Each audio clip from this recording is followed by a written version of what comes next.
नमस्ते। हम लोग फिर से आज एक नए कलाकार के साथ में बातचीत के लिए उपस्थित हुए हैं। आज हमारे साथ है राहुल सोलंकी। राहुल अ, सर ने 2003 में इंदौर कॉलेज ऑफ आर्ट से पास आउट हुए और तब से ही वो पेपर में नए आयाम ढूंढने की कोशिश कर रहे हैं और वो लगातार हर काम में अपने आप को एक नए आयाम की तरफ ले जाते हैं। मैं चाहूँगा कि आगे की बातचीत राहुल जी करें और पेपर में क्या क्या बातें हो सकती है या उन्होंने क्या क्या खोजा है उस पर आप विस्तार से बताएंगे। धन्यवाद। नमस्ते सभी को। सभी दोस्त हैं, मतलब सभी बहुत जानते ही हैं मुझसे, और कुछ लोगों की तो बात भी हुई है काम पे और सारी चीज़ों पे, बट फिर भी मैं एक फॉर्मल इंट्रोडक्शन दूंगा कि मतलब आर्ट में ऐसा कोई बहुत बड़ा बैकग्राउंड मेरा कभी भी नहीं रहा कि घर में कभी कोई पिछले 10-12 पीढ़ियों में कोई आर्टिस्ट रहा हो। हाँ, पापा का ये कहूँगा कि पापा बहुत क्रिएटिव रहे हैं मेरे, मतलब वो बहुत सारी चीज़ें खुद ही कर लेते थे। कुछ चीज़ें रिपेयर करना हो घर की, या कुछ बनाना हो, कोई प्रोजेक्ट बनाना हो, मेरे स्कूल प्रोजेक्ट्स वगैरह में पापा ने काफ़ी मदद की मेरी हमेशा। तो उनका काफ़ी वो रहा है कि किसी भी चीज़ को चैलेंज की तरह लेना, कि नहीं हो सकता ये उसमें नहीं रहा डिक्शनरी में। ट्राई करके तय करेंगे कि होगा या नहीं होगा। जरूरी नहीं है कि ट्राई करेंगे तो होगा ही, बट ट्राई करने के बाद ही डिसाइड करें कि होगा या नहीं होगा, करना जरूरी था उसका। पापा एम्ब्रॉयडरी का काम करते थे और उनके साथ काफ़ी काम किया है मैंने। उनको डिज़ाइंस बनाना, उनको देखना कि फर्मों को कैसे प्रिंट करना है कपड़े पे, कैसे उस डिज़ाइन को लेना है, फिर उसको कैसे एग्जीक्यूट करना है, किस धागे से वो एम्ब्रॉयडरी होना है, कैसे होगी, कैसे वर्कर्स को हैंडल करना है, कि कैसे करना है इसको। कई लोगों को नहीं आती थी चीज़ें, तो वो बताते थे। वो अपने काम में बहुत परफेक्ट थे पापा। और एप्लिक वर्क करना मुझे मतलब काफ़ी मज़ा आता था एप्लिक वर्क करने में, कि पहले एक अलग कपड़े पे दूसरे किसी कपड़े का डिज़ाइन लेके उस शेप में काट के उसको पेस्ट करना है, देन फिर वो एम्ब्रॉयडरी से उसकी बॉर्डर बनाते थे। तो वो बड़ा हमेशा बहुत फैसिनेट करता था। मैंने कई बार ट्राई भी किया और पापा से गालियां भी खाई है, क्योंकि मैं जैसे बाय चांस कोई क्लाइंट का वो है और उस पर ट्राई कर लिया और वो खराब हुआ तो सुनता था फिर उनसे मैं। बाकी खैर वो हमेशा इन चीज़ों में मेरे साथ हैं। तो वो हुआ। फिर कभी ये नहीं सोचा था कि कला या आर्ट में मेरा प्रोफेशन होगा। मतलब मैं फैसिनेटेड था, बहुत इंटरेस्ट आता था इन चीज़ों में, बट ये पता ही नहीं था मुझे कि ऐसा भी कोई प्रोफेशन होता है। मतलब तब ये पता होता था कि डॉक्टर बनना है, इंजीनियर बनना है, सीए होना है। इन चीज़ों के बहुत कम चीज़ों के बारे में पता था। मैथ साइंस से 12th किया मैंने, और घर वालों की बहुत इच्छा थी कि मैं इंजीनियरिंग करूँगा ऐसा कुछ, बट मेरी बिल्कुल इच्छा नहीं थी। उसके पहले आर्मी में जाने का बड़ा जुनून था। तो एक एक्सीडेंट में दांत टूटा और मेडिकली अनफिट होकर हम बाहर हो गए वहां से भी। ये सारे साइन है कि आपको क्रिएटिव फील्ड में आना है। हाँ, और उसके बाद 12 के बाद मैंने कुछ नहीं किया। मतलब मैथ साइंस से मैं फर्स्ट डिवीजन पास होने के बाद मैंने कुछ नहीं किया 1 साल। और रोज झगड़े होते थे घर पे मेरे कि यार तुम बोले, मतलब तब कॉलेजेस कई ऐसे थे इंदौर के जिनमें एडमिशन लेना बहुत वो काम था, और मेरे मार्कशीट के बेस पे मुझे एडमिशन मिल रहा था, तो मैंने नहीं लिया कि मुझे ये नहीं करना है कि मैं फिर वही ग्रेजुएशन करूं या पीएमटी पीईटी ट्राई करूं। फिर किसी ने बताया कि यार तू ड्राइंग करता है, ये सब करता है, तू फाइन आर्ट कॉलेज में ट्राई कर। तो फाइन आर्ट कॉलेज गया। उस दिन भी मुझे सिर्फ पता नहीं था कि इतने ग्रेड होते हैं पेंसिल के। मैं सिर्फ एक एचबी पेंसिल, शार्पनर और रबर लेके पहुंच गया था। इवन अपने पास कोई काम भी नहीं था दिखाने के लिए। तो इंटरव्यू में मुझसे पूछा कि भाई पोर्टफोलियो, तो मैंने वहां झूठ बोला था कि मेरा पोर्टफोलियो तो कहीं मैं दूसरे शहर में रहता था वहां छूट गया है, तो मैं बाद में लाके दिखा दूंगा आपको। और ऐसे बाय लक मेरा वेटिंग में था और एडमिशन हुआ। फिर वहां से जर्नी मेरी शुरू होती है। हाँ, कॉलेज टाइम में कहूंगा कि बहुत ज्यादा सीरियस नहीं रहा हूं मैं काम को लेकर। मतलब मैं सिर्फ उतना काम करता था जितना एकेडमिक या सेशनल के लिए नेसेसिटी होती है, कि इतने पोर्ट्रेट करना है, इतने लाइफ है, इतने कंपोजिशन है, या इतने प्रिंट के शीट्स करना है। तो बहुत ज़्यादा मतलब मस्ती के मूड में ज़्यादा रहा हूँ कॉलेज टाइम में। घूमना फिरना, ये इवेंट करना है, ये वेलकम की पार्टी करना है या ये करना है, तो वो सारी चीजों में लगा रहता। कॉलेज से निकलने के बाद बहुत चैलेंज थे मेरे साथ, क्योंकि कई सारे मेरे फ्रेंड्स या मेरे कलीग या उनको कभी भी ये फील नहीं होता था कि मैं कुछ कर पाऊंगा। और एक जिद हमेशा रही कि जब किसी ने मुझे इस जगह पे टोका कि यार तुम ये नहीं कर पाओगे, तो मेरे में वो जिद आ जाती थी कि नहीं, मुझे अब ये तो करके बताना, बाकी जो करना है वो बाद में करूंगा। तो मैंने स्टार्ट किया काम, और कॉलेज में रहते हुए मैं ऑयल में काम करता था। बेसिकली जो भी जितने भी कंपोजिशन किए मैं ऑयल में करता था। ऑयल को मैं ओपेक नहीं ट्राई करके उसको मैं ट्रांसपेरेंट ट्रीट करने की कोशिश करता था। और तब भी कोशिश ये होती थी कि मैं जो लेयर लास्ट लगा रहा हूँ, जो लेयर फर्स्ट लगा रहा हूँ, वो दोनों में कोई तो कनेक्शन बने, उस लेयर का कोई तो एक रिजल्ट मेरे को लास्ट लेयर तक दिखे। बट वो सेटिस्फेक्शन लेवल आ नहीं पाता था उस मीडियम के साथ। दिल्ली किसी दोस्त ने मुझे किसी काम के लिए बुलाया कि यार तुम यहाँ आओ, कुछ एक काम आया, कमीशन वर्क है बड़ा। तो कॉलेज के बाद ऐसी अपॉर्चुनिटी होती थी वो कि यार कोई काम के लिए बुला रहा है।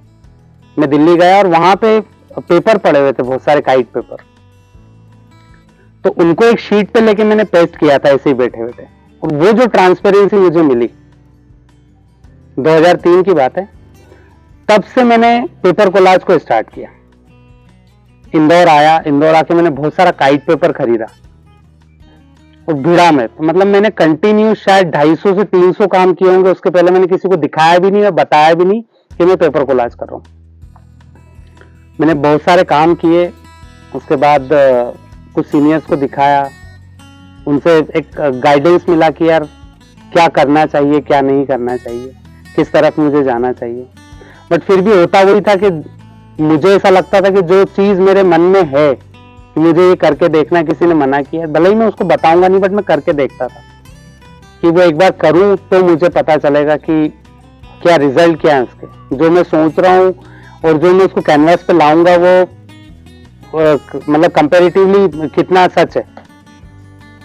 तो उन प्रोसेस को मैं आगे बढ़ाते हुए फिर धीरे धीरे पता चला कि यार काइट पेपर उतना फर्जाइल है नहीं कि वो वर्क करेगा, इतना सस्टेन कर पाएगा, नहीं कर पाएगा। तो काइट पेपर के साथ कई बार ये हुआ कि पेपर कहीं ऐसे ही खुले में पड़ा है तो कलर फेड हो जाता था उसका। फिर मैंने पेपर डाई करना शुरू किया खुद ही, कि एक्रेलिक कलर लाके उससे कुछ पेपर डाई किए।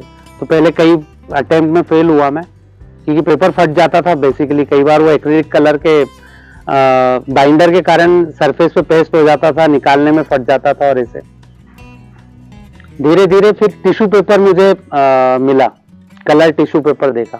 फिर मैंने वो सर्च शुरू किया कि टिश्यू पेपर यदि कलर आता है तो और भी कलर आते हैं। तो जितने कलर मुझे टिश्यू पेपर में मिले उतने मैंने ज्यादा से ज्यादा लेने की कोशिश की। और अब तो मैं बहुत कुछ सर्च कर चुका हूँ, उसमें बहुत सारे कलर्स मेरे पास हैं मतलब उसके।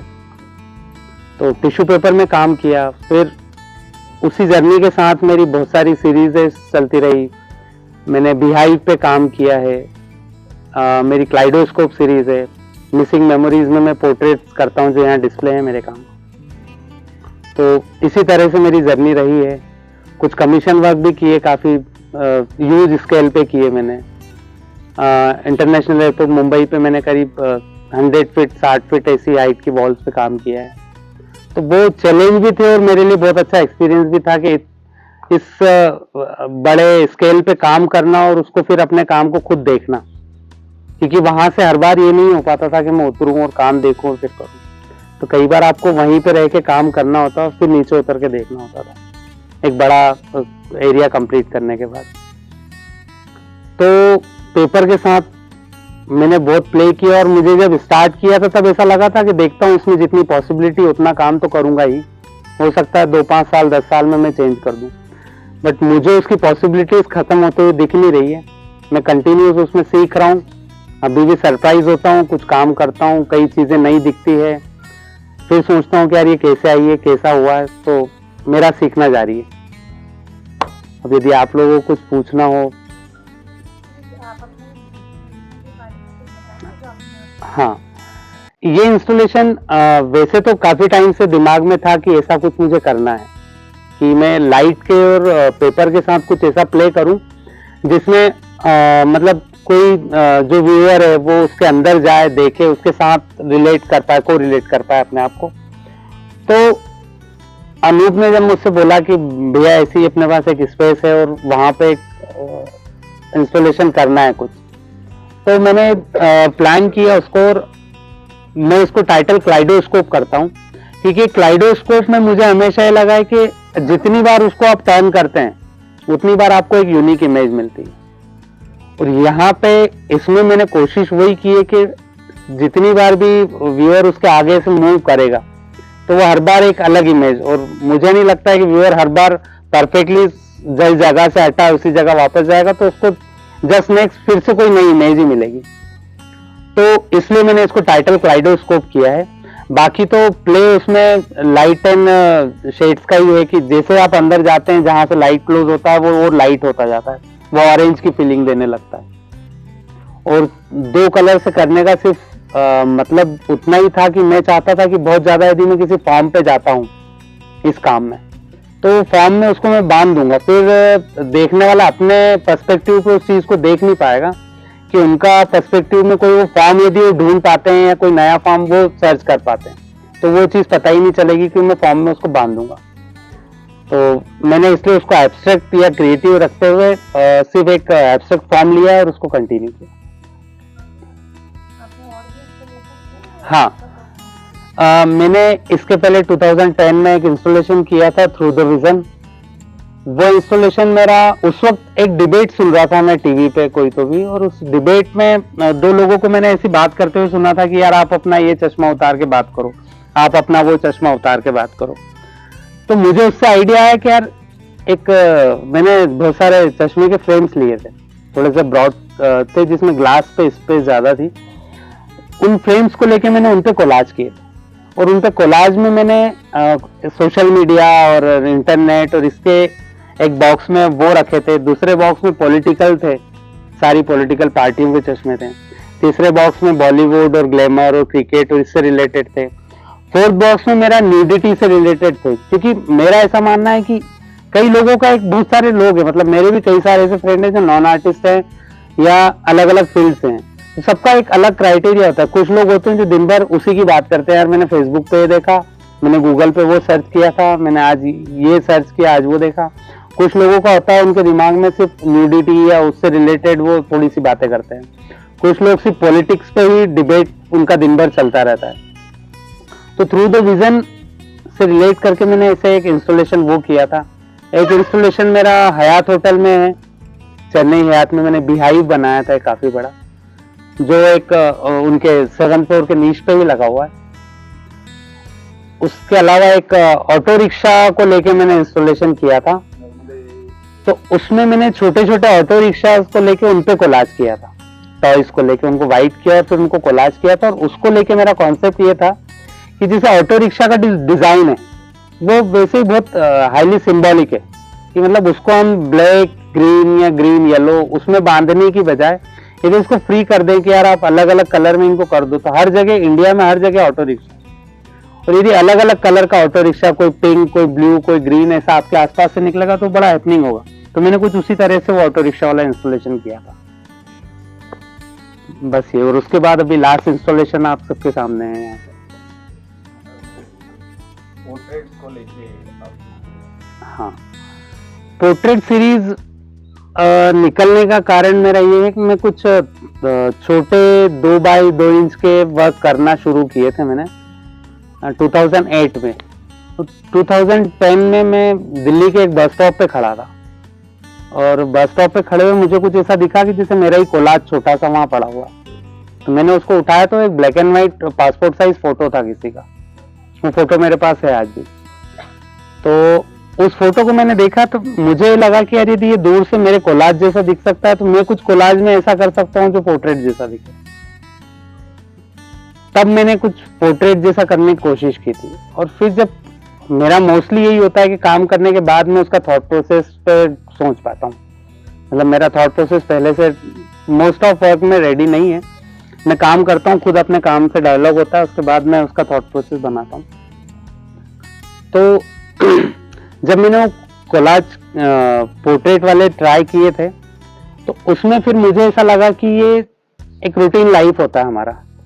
हम जैसे रूटीन लाइफ में मैं अपने घर से 10, 11, 12 बजे निकलता हूँ, उस टाइम पे बहुत सारे लोग मुझे क्रॉस करते हैं, मिलते हैं, देखता हूँ मैं बस स्टॉप पे रुका हूँ या कहीं भी है, सिग्नल पे रुके हैं, तो सबका अपना टाइम है। उस पर्टिकुलर टाइम में जब उनको देखता हूँ तो मेरा रूटीन है, मुझे कोई फर्क नहीं पड़ रहा। बट उसी सेम फेस को मैं जब कहीं और देखता हूँ तो मुझे ऐसा लगता है इसको कहीं देखा है यार, बट याद नहीं आ रहा होता है। याद नहीं आने का कारण होता है क्योंकि मैं उसकी आइडेंटिटी नहीं जानता, मेरे लिए वो अननोन है, मेरे लिए एब्स्ट्रैक्ट है। तो बस वो जो मिसिंग मेमोरीज उसको टाइटल करने का कारण है वो वही, और वो पोर्ट्रेट हैं बट वो एब्स्ट्रैक्ट हैं, उसमें कोई आइडेंटिटी फीचर्स नहीं है उनके। तो बस मेरा ये कॉन्सेप्ट है पोर्ट्रेट को लेकर, और उसको बस मैंने डिस्प्ले इस तरह से किया है जैसे हम मेमोरी पैनल घर में अपनी अलग अलग टाइम की फोटोज और ये सब लगाते हैं। तो कुछ पार्ट में गिर जा रहा है। हाँ, मतलब बहुत सारी चीजें, कुछ कपल हैं, कुछ एक फैमिली जैसा दिख रहा है। अच्छा, वो सिल्क रूट पे आप लोगों ने कोलाज पे जो काम किया? नहीं, सिल्क रूट में मैंने नहीं किया था, मैं नहीं था। और जो कैमलिन वाला भी कुछ आपका एक्सपीरियंस था, बाहर वाला? हाँ, कैमलिन में मतलब वो एक बहुत अलग चीज है कि कैमलिन में मैं करता पेपर कोलाज हूँ, बट मुझे एक्रिलिक कैटेगरी में अवार्ड मिला था उसमें। उसमें एक्चुअल में ये था कि उसके जस्ट 1 साल पहले कैमलिन ने मुझे इनवाइट किया था। गोवा में उन्होंने सुबोध केरकर के साथ एक वर्कशॉप किया था, तो उस साल के कुछ विनर्स थे और उसमें हम 2-3 आर्टिस्ट इनवाइटेड थे। तो सुबोध केरकर के वहाँ पे हमने इंस्टॉलेशन किए थे, मतलब उनके स्क्रैप में कुछ वहाँ से सामान वहीं से गोवा से ही खरीदा और वहाँ से इंस्टॉलेशन किए थे कुछ। तो वहाँ एक इंस्टॉलेशन किया था मैंने, हाँ वो मैं भूल गया, सॉरी। तो उसमें मैंने एक पुरानी सी संदूक ली थी और संदूक के ऊपर मैंने एक टीवी का ट्यूब मिला था मुझे, तो टीवी ट्यूब के ऊपर मैंने काफी सारे सुबोध केरकर के जो काम के प्रिंट और वो सब थे, उन्होंने बहुत सारे पोस्ट कार्ड वहां पे बना के रखे थे उनके, तो उन्हीं को पेस्ट करके और एक कोलाज किया था कि हम यहाँ से जो यादें ले जाएंगे वो उसका है संदूक है, और उसका एक हाईलाइट उस टीवी के ऊपर मैंने दिखाया था उसका। तो उसको मैंने ऐसे फ्लावर की तरह लगाए थे 3 टीवी यूनिट संदूक के ऊपर। तो वहां पे उसके जस्ट बाद ही मैंने पार्टिसिपेट किया था उसमें, तो मैंने राइस पेपर और एक्रिलिक को मिक्स करके कुछ एक आर्टवर्क किया था, बिहाइव सीरीज का ही था, और उसको अवार्ड लगा था और मुझे फिर वो यूरो टूर मिला था कैमलिन से 15 डेज का। तो वो काफी अच्छा एक्सपीरियंस था क्योंकि पूरे इटनरी में उनका म्यूजियम का ही ट्रिप था पूरा, तो अलग अलग म्यूजियम देखना और इतना पैक इटनरी में आपको सारे म्यूजियम घुमाना, मतलब उसके लिए उनको 15 दिन के लिए हेड्स ऑफ है कि हम प्लान करें तो उतना अच्छा टूर हम मैनेज नहीं कर सकते। उसमें 6 दिन हम पेरिस में रहे थे, जिसमें 2 बार हम लूव गए थे और बाकी दूसरे म्यूजियम, मोमाज और ये सब हमने कवर किए थे। उसके अलावा फिर 2 दिन हम वेनिस में रुके थे, 2 दिन फ्लोरेंस में, फिर रोम में 2 दिन रुके थे। वेनिस बिनाले मैंने उसमें देखा था, और इस काम को देख के मतलब मुझे जो इस काम का एस्पेक्ट बनाना है वो चिरोयु शिहोता का एक मैंने इंस्टॉलेशन देखा था, कीज और एक बोट और बहुत सारे रेड कलर के स्ट्रिंग्स लगाए हुए थे। मतलब मेरे लिए मैस्मराइजिंग, हाँ मुझे वो बहुत पसंद है। मतलब उनके काम को लेके मतलब वर्ड भी नहीं है मेरे पास, उसको जब आप एक्सपीरियंस नहीं करेंगे तभी शायद आप बता पाएंगे। कमाल के काम है, मतलब सारे रेड कलर के स्ट्रिंग्स, बहुत सारे, उसमें बहुत सारी पुरानी कीज और ये बंधे हुए और एक बोट रखी हुई, और उस रेड स्ट्रिंग के कारण पूरा माहौल पूरा रेडिश हो रहा है, तो कमाल का काम था। हाँ दूसरा ट्रांसपेरेंसी को लेके, हाँ ट्रांसपेरेंसी मेरी हमेशा किसी भी वर्क को लेके ट्रांसपेरेंसी मेरी नीड रही है। मतलब मुझे जब तक ट्रांसपेरेंसी, मैं कोई भी लेयर ऐसी नहीं लगाना चाहता हूँ कि मैं नेक्स्ट लेयर लगाऊं और उसका वजूद खत्म हो जाए। और शायद मैं भी पर्सनली फील करता हूँ कि मैं वैसा ही हूँ, मैं बहुत स्ट्रेट फॉरवर्ड बोलता हूँ, मैं सीधे बोल देता हूँ। मुझे मतलब छुपाने में या मैं इस वक्त का इंतजार करने में भरोसा नहीं रखता हूँ कि यार मैं 4 दिन बाद इससे देखूंगा, बात करूंगा, ऐसा। मतलब मुझे जो लगता है मैं सामने बोलने में भरोसा रखता हूँ, ट्रांसपेरेंट रहने में कोशिश करता हूँ कि यार मैं ऐसा हूँ, मैं भी ऐसा हूँ। और मैं चाहता भी हूँ कि यदि किसी को कुछ लगता है तो मुझसे डायरेक्ट पूछे कि क्या है, ऐसा है नहीं, तो मैं क्लियर, तो शायद वो उस कारण से मुझे मेरी नीड काम में भी ट्रांसपेरेंसी को लेके बहुत ज्यादा रही है। का मटेरियल कितना इम्पोर्टेंट लगता है? जैसे ये जो आपने किया है वो ट्रे, वो पेपर है, टिश्यू पेपर, हाँ, तो उसको लेके भी आप यार मटेरियल मेरे लिए बहुत इंपॉर्टेंट नहीं है। उसका सबसे बड़ा कारण बता रहा हूँ, मैं पेपर में काम कर रहा हूँ, बट मैंने हमेशा ये कोशिश की है कि पेपर को मैं इस तरह से यूज करूं कि लोग उसको मटेरियल की तरह जज नहीं करें। मतलब लोग उसको as a oil, as a poster colour, as a water colour, as a acrylic colour, जैसे सारे मीडियम है उसको उसी तरह से लें। तो मैंने हमेशा कोशिश की है कि मैं उसको मीडियम में नहीं बांधूं या कुछ ऐसा कर दूं जिससे उसके मीडियम को छोड़ के उस काम पे बात हो पाए। तो मीडियम तो कोई भी हो सकता है, बस आपका एक टाइम होता है, एक पर्टिकुलर एक मतलब मीडियम को आपको ग्रिप करने के लिए, उसको उसमें स्किल्ड होने के लिए एक टाइम काफी है आपके पास, 1 साल 2 साल 3 साल। आप जितना ज्यादा उसमें रियाज करेंगे आप उसको परफेक्टली हैंडल कर सकते हैं, बट उसके बाद आपको क्या करना है वो ज्यादा इंपॉर्टेंट है, आप उससे क्या कर पा रहे हैं वो ज्यादा इंपॉर्टेंट है। तो मटेरियल तो कोई भी हो सकता है। मतलब मुझे ब्रजमोहन सर के काम यहाँ बहुत अच्छे लगे क्योंकि उनके काम में ट्रांसपेरेंसी, तो वो उनके काम में आ ही रही है, वाटर कलर से भी आ रही है। सपन के काम में ट्रांसपेरेंसी बहुत अच्छी आती है। अनूप के काम में जो ओपेकनेस आती है, बट जो 2 लाइंस के बीच में कई जगह से कलर नीचे झांकता है और वो सब है, तो वो ट्रांसपेरेंसी बड़ी सुंदर है। दिव्या के काम में मुझे वो पसंद है कि आप दूर से एक 15 फीट या 10 फीट के डिस्टेंस से यदि मैं उसको देखूं तो शायद मुझे फ्लैट ही दिखेगा और मुझे ऐसा लगेगा कि वो ग्रे का पेंच लगा है या ऐसा कुछ है जिससे वो डायमेंशन दिख रहा है। बट जैसे उसको क्लोज होता हूं मैं तब पता चलता है कि यार बहुत अच्छा डायमेंशन है। जो दिव्या के जो शुरुआती तुम्हारे काम थे शायद बहुत छोटे साइज के होते थे मैंने जो देखे, तो मुझे उन कामों में हमेशा दिव्या के काम पे बहुत टाइम देता था। जब भी मतलब मैं दिव्या से पहली बार हम लोगों की इतनी बात हुई है, बट काम मुझे बहुत पसंद है उसके। मुझे रया साहब के काम बहुत पसंद है, जो ओपेक ब्लैक उनका बिंदु वाला काम था। आपका स्टूडियो शेड्यूल क्या होता है? मेरा स्टूडियो शेड्यूल होता है, मैं करीब 11 से 11:30 बजे अपने स्टूडियो पे पहुंचता हूँ। उस बीच बाय चांस यदि कमीशन वर्क ऑब्वियस मैं करता हूँ क्योंकि सर्वाइवल के लिए मुझे वो चाहिए। उस बीच 3 बजे के पहले यदि कोई मीटिंग होती है तो वो भी फिनिश करता हूँ, मैं उसमें निपटाता हूँ। दिन में मोस्टली ये होता है कि स्टूडियो के बाहर के काम मेरे ज्यादा होते हैं, हाँ, बट मेरे काम का टाइम मोस्टली होता है मैं 10 साढ़े 10 बजे के बाद स्टार्ट करता हूँ और 3 या 4 बजे तक रात तक मैं काम करता हूँ और उसके बाद 4 बजे के बाद मेरा सोने का शेड्यूल शुरू होता है, तो शायद 5 या 6 बजे तक सो जाता हूँ। मतलब मुझे रात इसलिए पसंद है काम करने के लिए कि एक तो उस वक्त सबसे बड़ी बात आपका फोन बंद होता है। फोन पे मैं म्यूजिक भी चलाता हूँ तो नॉन स्टॉप वो चलता है, उसमें कोई मैसेज या कुछ भी नहीं आता है और काम भी मैं अपनी स्पेस में बहुत आराम से कर पाता हूँ। मुझे उसमें जितना टाइम देना है उससे जो डायलॉग मेरा होना है वो बहुत प्रॉपरली हो पाता है। तो रात मुझे इसलिए ज्यादा इंपॉर्टेंट लगती है हमेशा। अच्छा, जैसे ये वाले काम में बैक लाइट का हाँ, शाम को बहुत ज्यादा वो इफेक्ट आता है, मतलब हाँ, लाइट की वजह से, और हाँ, मतलब वो मिस्ट्री क्रिएट होता है। लेकिन दिन में वो सनलाइट की वजह से एक्चुअल में दिन में सनलाइट भी है, फिर जिस प्लास्टिक में मैंने उसको कवर किया है वो उसका भी एक रिफ्लेक्शन आता है सनलाइट।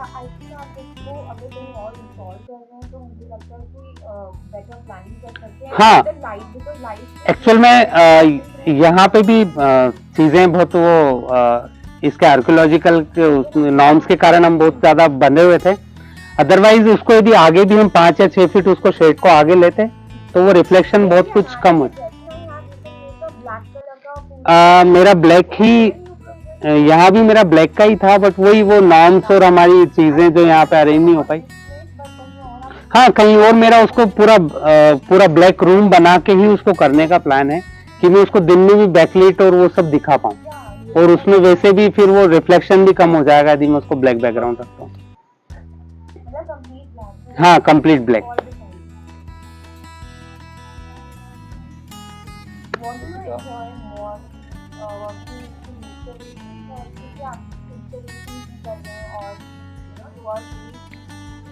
इंस्टॉलेशन का तो ऐसा होता है जब तक मैं अपने आइडिया पे परफेक्टली रेडी नहीं होता हूँ मैं स्टार्ट नहीं करता हूँ। तो अभी आपने कहा था कि आप पहले काम करते हैं लाइक इन दी हाँ हाँ हाँ। तो आपके पैरेलली दो चीजें चलती रहती है like when you are doing installation first आपका थॉट हाँ। लाइक आइडिया और वहाँ पे आपका आइडिया आपने कहा बाद में आता है। हाँ, पेंटिंग पे मैं मोस्टली काम करने के बाद ही सोच पाता हूँ, क्योंकि पेंटिंग करते वक्त क्या होता है कि मुझे ऐसा लगा है कि उस वक्त मैं उसको अपनी तरह से नहीं कर पाता हूँ। मतलब शायद जो मैं सोच के बैठा हूँ वो मैं अटेम्प्ट नहीं कर पाता हूँ, उसमें कुछ हमेशा नया होता है। तो वहाँ होना बहुत ज्यादा इम्पोर्टेंटली चलता है कि वो होता जाता है पेंटिंग अनकॉन्शियसली या अनकॉन्शियसली वर्ड में शायद गलत है उसके लिए।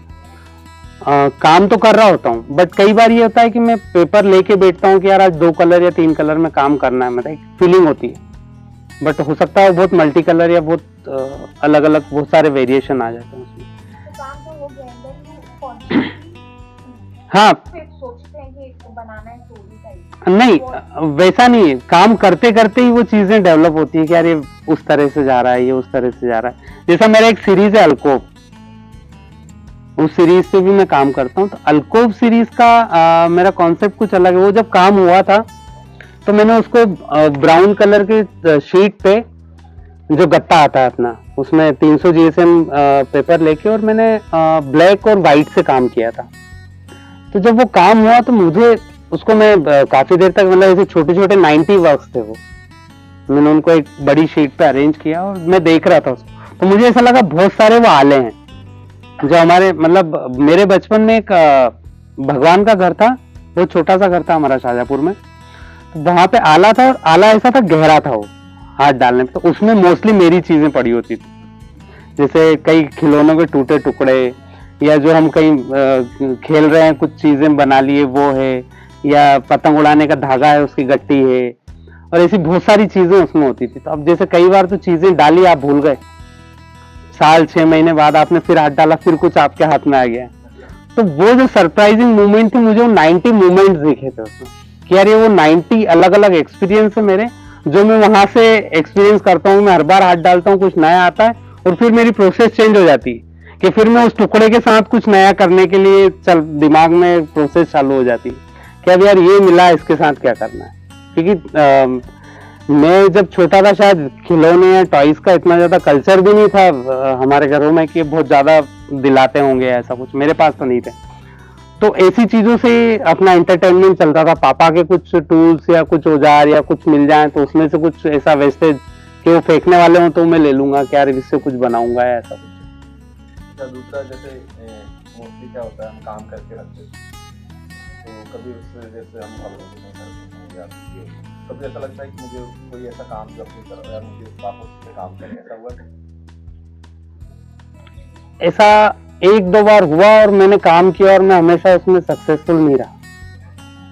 तो मोस्टली ये सबके साथ होता है, हम काम देखते हैं तो... मतलब मोस्टली ये हुआ कि जब एक उस काम के बीच में यदि गैप आ गया है कि मैंने काम आज किया और मैं 1 महीने बाद सोच रहा हूँ कि उस पर काम करना है, तो वो काम पे मैं सेटिस्फाइड नहीं हुआ जब सेकेंड टाइम काम किया। तो मैं मोस्टली ये करता हूँ कि अब यदि कोई काम पे मुझे ऐसा लगता है कि अधूरा लग रहा है, मुझे इस पर कोई काम करना है, तो मैं उसको फोल्ड करके और फोल्डर में डाल देता हूँ कि इस काम को मैं नहीं कर पाऊंगा। मतलब अब तक तो मेरे साथ यही होता है, क्योंकि मेरी सेटिस्फेक्शन लेवल आ ही नहीं पाता वो सेकेंड टाइम काम करके। क्योंकि मुझे ऐसा लगता है कि वो टाइम दोनों के टेम्परामेंट का चेंज हो चुका होता है, प्रोसेस का चेंज हो चुका है। क्योंकि जब मैंने वो फर्स्ट अटेम्प्ट किया था तब मेरा टेम्परामेंट या मेरी एनर्जी लेवल अलग होगा, और आज का तो उसको मैच नहीं कर पाता हूँ। तो मैं मोस्टली उस काम हटा देता हूँ या फोल्डर में रख देता हूँ। जैसे गोविंद ने अभी पूछा आपसे हाउ इम्पोर्टेंट है बच्चे, तो मुझे आपकी बात से और आपने आंसर किया कि इतना इम्पोर्टेंट नहीं है, पर आपकी बात से लगता है कि आपके लिए मटेरियल बहुत ज़्यादा इम्पोर्टेंट है। क्योंकि आप मटेरियल को देखिए, लाइक अभी आपने टॉयज के बारे में बात किया या जैसे आप गोवा गए थे तो आपने पुराने में बात किया और आपके चश्मों वाला और यहाँ पे लाइट, तो आई थिंक कि मटेरियल को देख के यू गेट हाँ नहीं ये मैं मानता हूँ। मतलब मुझे हमेशा नहीं, बट कई बार मटेरियल, मेरा जो जवाब देने का कारण वो ये था कि हम बाउंड नहीं हो सकते। यदि अनूप मुझे कहता कि भैया आप कुछ भी लेके मत आना, यहाँ जो जंगल में मिलेगा आपको उसी से कुछ करना है, तो मैं उसको कहता मैं आ रहा हूँ। तो आपको कोई यहाँ पे आने के बाद, हम यहाँ पे कुछ दिनों से हैं, तो आपको कोई आइडिया आया अभी, like the way you said कि जंगल में? नहीं, मतलब मैं उस कंडीशन के बारे में बता रहा हूँ कि without condition also, there is no condition right now, but we are here for like past. हाँ, मुझे कल जब विकास का टॉक हम सुन रहे थे, सॉरी तुम्हारा दिव्या का टॉक जब सुन रहे थे, तो यहाँ पे कुछ ऐसे फर्शों के बीच में जो व्हाइट लाइंस थी, तो मेरा मतलब कुछ ऐसा एक कैनवस जैसा लग रहा था कि भाई मैं उसको इतना छोड़ दूं, यहाँ तो कुछ करूं कलर से या पेपर से, और उसको फिर साथ में करके इनकी फोटोग्राफी करें, इतना बड़ा कुछ एरिया। तो ऐसे तो मतलब मेरे दिमाग में शायद मैं कहूँ तो ऐसा चलता रहता है कि मैं हर चीज के साथ पेपर कोलाज को सोचता रहता हूँ दिन भर। मोस्ट ऑफ टाइम ये होता है कि यार मैं इस पे कुछ कर दूं, उस पे कुछ कर दूं, इस पे करेंगे तो कैसा लगेगा। और मैं बहुत सारी चीजें घर में किया भी है, करता भी हूँ। जैसे अवधेश भैया के स्टूडियो पे दिल्ली में मैं था एक बार, तो उनका एक एस्ट्रे था, वो बड़ा सुंदर लगता था मुझे, बट वो बेसिकली मेरे किसी काम का नहीं था, तो वो क्रैक आ गया था उसमें, तो मैंने उस पर एक कोलाज किया था वहीं बैठे बैठे, और थोड़े टाइम बाद वो गायब हो गया वहां से। तो मेरा हमेशा मतलब हर डायमेंशन को लेके ऐसा होता है कि यार मैं इसको कुछ करूं, काम को टाइम। हाँ, तो अब वहां भी जब हम गए थे तो मुझे ऐसा लगा था कि वो कोई चीजें ऐसी अवेलेबल करवाएंगे जिससे हमको इंस्टॉलेशन करना है, बट उन्होंने कहा कि आप रैंडम किसी भी भंगार की शॉप पे जाओ और कुछ खरीद के ले आओ, उसका आप यहाँ आके कुछ करो। तो बस रैंडम में कुछ लेके आया।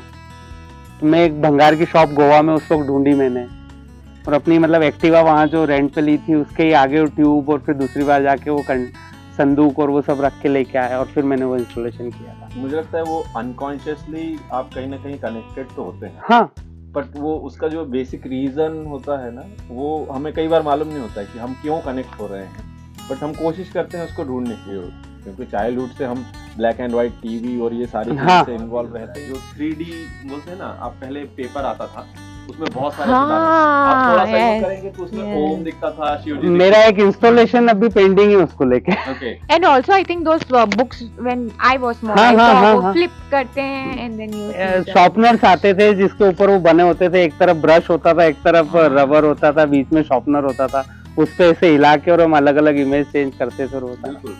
तो मैंने एक छोटा इंस्टॉलेशन भी उसके लिए तैयार किया था कि मुझे इसको काफी यूज लेवल पे करना है, कि लोग जब उसके आगे से मूवमेंट करेंगे तो वो इमेज चेंज होगा और वो सब है। तो वो मेरा पेंडिंग है अभी, वो आइडिया है मेरा। And we can see in your work that जैसे आपने स्टार्टिंग में बताया कि आपके फादर के साथ आपने काफी सारा वो सब देखा है, so we can see that you are highly मतलब inspired from whatever you've been doing ना। तो आपका जो काम का प्रोसेस है वो काफी कुछ लगता है कि आपने जो अपने ग्रोइंग अप स्टेज में देखा है करते हुए, वहां से इंस्पायर्ड है। पापा के साथ काम करते हुए क्या होता, बटर पेपर बहुत इंपॉर्टेंट रोल अदा करता था एम्ब्रॉयडरी में। उसका डिजाइन आप उससे क्योंकि कॉपी होता। और पापा हमेशा क्या होते थे, उनके क्लाइंट्स को कुछ नया देने की कोशिश करते थे। तो मुझे तभी पापा के साथ ही पता चला था कि फोटोकॉपी को आप इनलार्ज और रिड्यूस करवा सकते हो, जो साइज चाहिए आपको उसमें। फिर भी यदि वो उस एक्चुअल साइज में नहीं आ पाया तो कैसे होगा, फिर वो पीस कटे हुए आते थे, क्योंकि जब क्लाइंट से आप लेके आते थे तो वो पीस कटिंग किए हुए आते थे, सिलाई किए हुए नहीं आते थे, वो रॉ प्रोसेस का हिस्सा होते थे। तो बटर पेपर से उसको ट्रेस करना, फिर उसको सुई से बैठ के गोदना है पूरे डिजाइन को। फिर नील और केरोसिन लेके उसका ऐसा पुचारा बनाते थे और उसको पूरा छापते थे। और उसमें भी कंटेंट का इतना ज्यादा इंपॉर्टेंस होता था आपके हाथ के दबाने को, कि वो जिससे आप उसको प्रेशर दे रहे हैं, यदि ज्यादा प्रेशर देंगे तो उस पर स्पॉट छोड़ देंगे। तो वो इतनी सारी माइन्यूट चीजें थी कि वो मजा आता था करने में। और मैंने बहुत डांट सुनी है पापा से उससे। कई सारे पीसेस मेरे हाथ से खराब हो जाते थे, कई बार ज्यादा हो गया, कई बार हाथ गंदे, क्योंकि उसमें केरोसिन में हाथ हो जाते तो उसी हाथ से कई बार उठा के रख दिया। तो वो बहुत सारी चीजें होती थी। बाकी उनसे सीखा बहुत है, मतलब आज भी कई चीजें उनको याद करके कर लेता हूँ कि यार वो कैसे करते थे इस चीज मैं आप जैसे बोल रहे हैं ना, तो मैं वो इमेजिन कर रहा हूँ जिसमें नील और हाँ, केरोसिन, इतनी वो छोटी सी एक कटोरी डब्बी सी और होती वो थी, सारी चीज़ें। बहुत लिमिटेड उसमें नील डालना है, बहुत लिमिटेड उसमें केरोसिन और केरोसिन की मात्रा का खास ध्यान रखना कि वो कम भी ना पड़े और ज्यादा भी नहीं, कि उसको छापना है और वो सारे इम्प्रेशन लेना है उस पर, तो फिर काम करना है। और कुछ कोई किसी कुछ को पूछना या पूछना बात चाहेंगे? करना चाहता है? तो बचपन की स्मृतियों को लेके जो यात्राएं होती रही और आपकी स्मृति में वो आज भी है, तो सब चीजें आपके अंदर है और आप उसको अपने काम में लाते हो। तो एक अच्छी बातचीत हुई आज भी हमारी, और आप ऐसी यात्रा करते रहें और हम सब फिर से कई नए आयाम में किसी कला प्रदर्शनी में मिले। नहीं, इस इवेंट के लिए तो मैं अनूप को बहुत थैंक यू बोलूँगा कि सच में मेरा बहुत अच्छा एक्सपीरियंस रहा ये भी, और मैं तो एंजॉय किया भी और कर भी रहा हूँ कंटिन्यू। हाँ, कोशिश कर रहे हैं कि कुछ एक जगह पे लेके आए उसको, और 3-4 साल से कर रहे हैं। तो आज जब ये 3-4 टॉक हुए तो मेरे को बड़ा अच्छा लग रहा है कि शायद मैं कुछ सीख रहा हूँ, कुछ कर पा रहा हूँ। हम सब एक दूसरे से कुछ हाँ, सीख रहे हैं। तो ये बहुत है ना, अभी तक जो कर रहा था, अब ये वाले जो आयाम पे आए हैं हम लोग, जो 3-4 बात करी, तो बड़ा अच्छा लग रहा है कि हम बहुत बात कर रहे हैं। तो सबसे अच्छी बात है कि हम लोग बात कर रहे हैं। अब अधिकांश ये होता है कि हम किसी को बुलाते हैं, वो बात करते हैं और हम सुनते हैं, तो हम लोग बात कर रहे हैं, ये बहुत महत्वपूर्ण है। और एक्चुअल में इम्पोर्टेंट क्या हो जाता है पता है, ऐसे बात करने में आप बहुत कंफर्टेबली और बहुत अच्छे से बात कर पाते हैं। किसी टॉपिक को हम बहुत अच्छे से इलोबरेट कर पाते हैं, सुन पाते हैं, उसको डिटेल में हम जान पाते हैं।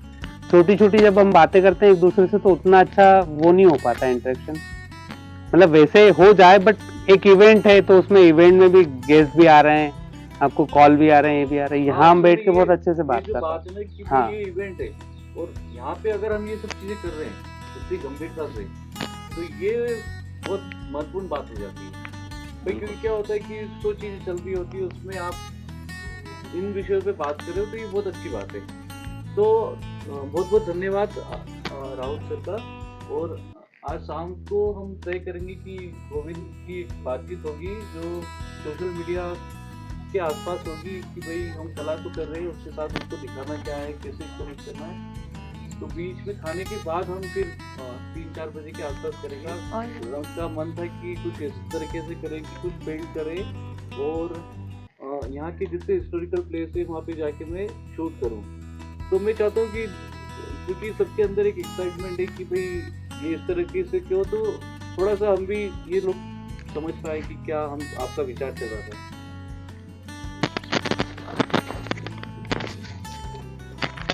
Okay, so this idea is about जैसे इस मांडू का वो है पॉइंट है खो जाओ खोजने में, तो मेरा आइडिया था कि रंग जाओ। सो मांडू में बहुत खूबसूरत जगह है, बहुत हर एक जगह पे अपनी एक ब्यूटी है। तो मुझे ऐसा था कि मैं आया तो था बिना ब्लैंक आया था, ब्लैंक कैनवास के जैसा, लेकिन मैं जा रहा हूँ तो मांडू की यादों को लेके जा रहा हूँ। तो दीज बॉडी में जो कलर्स हैं, जो पैटर्न है मांडू के आर्किटेक्चर और जो ड्राइंग्स हैं उससे रिलेटेड है, तो वो पेंट वो उस चीज़ को मैं अपनी यादों में लेके जा रहा हूँ और इसको डॉक्यूमेंट कर रहा हूँ, जिसमें ये बैकग्राउंड में मांडू का आर्किटेक्चर रहेगा, फ्रंट में मैं रहूँगा।